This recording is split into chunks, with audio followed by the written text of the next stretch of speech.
करते हुए मैं अपनी कविता शुरू करूं, उससे पहले एक गीत लाया हूं, क्योंकि मैंने यहाँ पर देखा बहुत सारे गीत, बहुत सारे पोएम्स जो हैं मराठी में भी। तो मैं दो भाषाओं के बीच जो रिश्ता है उसके ऊपर एक पोएम लाया हूं। मैं उम्मीद करता हूं कि आपको अच्छा लगेगा, और यदि आपको अच्छा लगे तो आप जरूर जो है मेरा साथ दें अपनी तालियों से। ये मराठी महफिल है और मैं, ये मराठी महफिल है और मैं तो हिंदी माँ का जाया हूँ। ये मराठी महफिल है और मैं तो हिंदी माँ का जाया हूँ। जुबाने देश की बहने यही संदेश लाया हूँ। जुबाने देश की बहने यही संदेश लाया हूँ। मुझे दुगनी मोहब्बत से सुनो मराठी जुबान वालों, मुझे दुगनी मोहब्बत से सुनो मराठी जुबान वालों। मैं हिंदी माँ का बेटा हूँ, मैं घर मौसी के आया हूँ। मैं हिंदी माँ का बेटा हूँ, मैं घर मौसी के आया हूँ। अभी मैंने देखा एक हमारी बहन जो है करप्शन के ऊपर और स्कैम के ऊपर बहुत ही अच्छा बोली, और इसी कड़ी में यदि इसी सीक्वेंस को मैं आगे लेके जाऊं तो आपको बता दूं कि शहादत के ऊपर भी हम जो है बहुत दिनों से इग्नोर करते हुए आ रहे हैं। 1948 के लेकर आज तक हमने लड़ाइयाँ लड़ी, हमारे शहीद हमेशा से शहीद हो जाए हमारे जवान, और उसके बाद भी हमसे हॉकी की तरह इग्नोर करते जा रहे हैं। आप रिकॉर्ड उठाकर देख सकते हैं, मैं उस पर ज़्यादा मैं नहीं बोलूँगा क्योंकि टाइम बाउंडेशन दिया हुआ है। बाय द वे मैं एक गीत लाया हूँ जिसका टाइटल है शहादत, और यदि आपको सही लगे और ये कि मैं सच हूं तो आप मुझे अपना साथ दे सकते हैं, तो उसके लिए मैं आपको फोर्स नहीं कर सकता। और उसके पहले मैं बता दूं कि मैं ये सोचा करता था कि मैं इकलौता ऐसा इंजीनियर हूं जो कि इंजीनियरिंग करते हुए इन सब चीजों में इंटरेस्ट ले रहा हूं, लेकिन दर्जे चौधरी सर को देख के मुझे लग गया कि मेरे पहले भी लोग ऐसे रास्ते निकाल चुके हैं। ठीक है,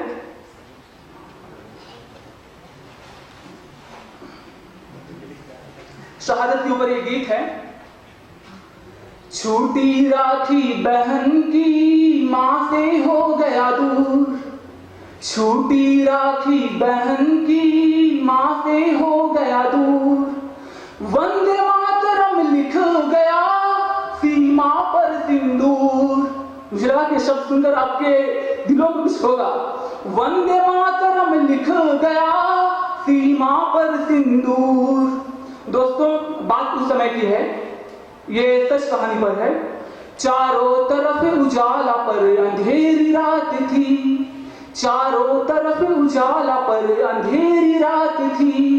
जब वो हुआ शहीद उन दिनों की बात थी, जब वो हुआ शहीद उन दिनों की बात थी।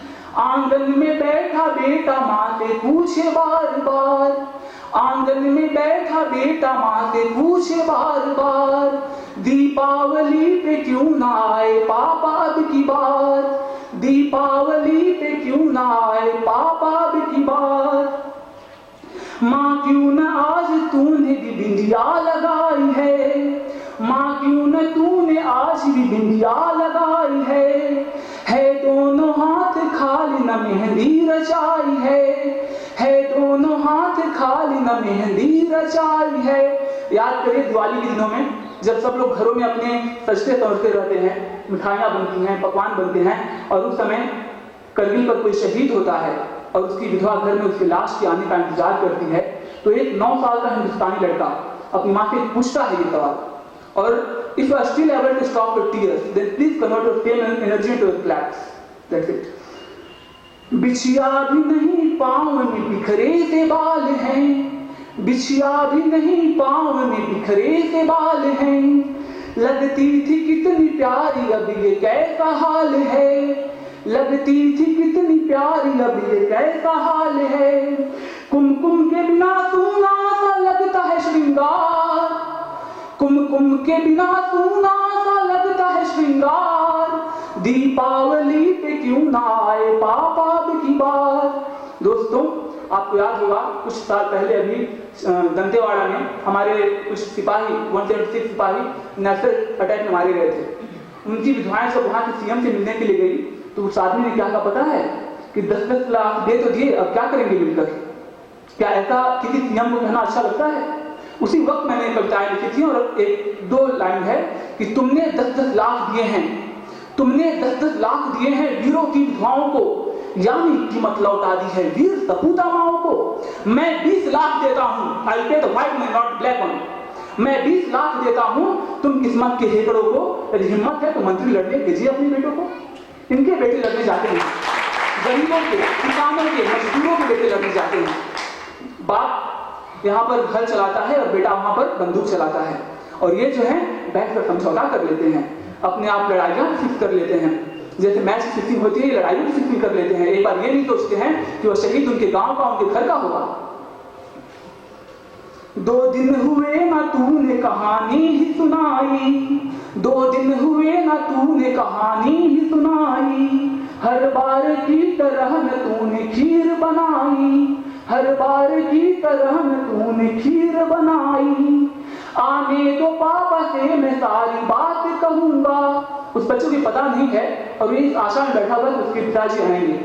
आने दो पापा से मैं सारी बात कहूंगा, तुमसे न बोलूंगा न तुम्हारी मैं सुनूंगा, तुमसे न बोलूंगा न तुम्हारी मैं सुनूंगा। ऐसा क्या हुआ कि है बताने से इनकार, ऐसा क्या हुआ कि है बताने से इनकार, दीपावली पे क्यों ना आए पापा अब की बार, दीपावली पे क्यों ना आए पापा अब की बार। पूछ ही रहा था बेटा जिस पिता के लिए, पूछ ही रहा था बेटा जिस पिता के लिए, सजने लगी थी लकड़ियां उसकी चिता के लिए। पूछते पूछते बेटा हो गया निराश, जिस वक्त आंगन में आई उसके पिता की लाश। 2 मिनट। और देखिए वो 9 साल का हिंदुस्तानी लड़का एक बार अपनी माँ को देखता है और एक बार उस लाश को देखता है, और क्या जवाब देता है। वो जो आंसर देता है वो सिर्फ एक हिंदुस्तान का ही लड़का दे सकता है। मुताबिक साथ देता हूँ। मत हो उदास माँ मुझे जवाब मिल गया, मत हो उदास माँ मुझे जवाब मिल गया, मकसद मिला है जीने का ख्वाब मिल गया, मकसद मिला है जीने का ख्वाब मिल गया। पापा का काम ये जो रह गया है अधूरा, पापा का ये जो काम रह गया है अधूरा, लड़ कर के देश के लिए करूंगा मैं पूरा। आशीर्वाद दो मकाम पूरा हो इस बार, आशीर्वाद दो मकाम पूरा हो इस बार। देश को बनाना ये है मेरा अधिकार, देश को बनाना ये है मेरा अधिकार। आपल्या या रेनबो फेस्टिवलचे एक उद्घाटनाकडे प्रमुख पाहुणे अभिजित कोसंबी इथे आलेले आहेत। मी तुम्हा सर्वांच्या वतीने त्यांना विनंती करतो की त्यांनी आपल्या समोर एखादी कविता सादर करावी। अभिजित कोसंबी।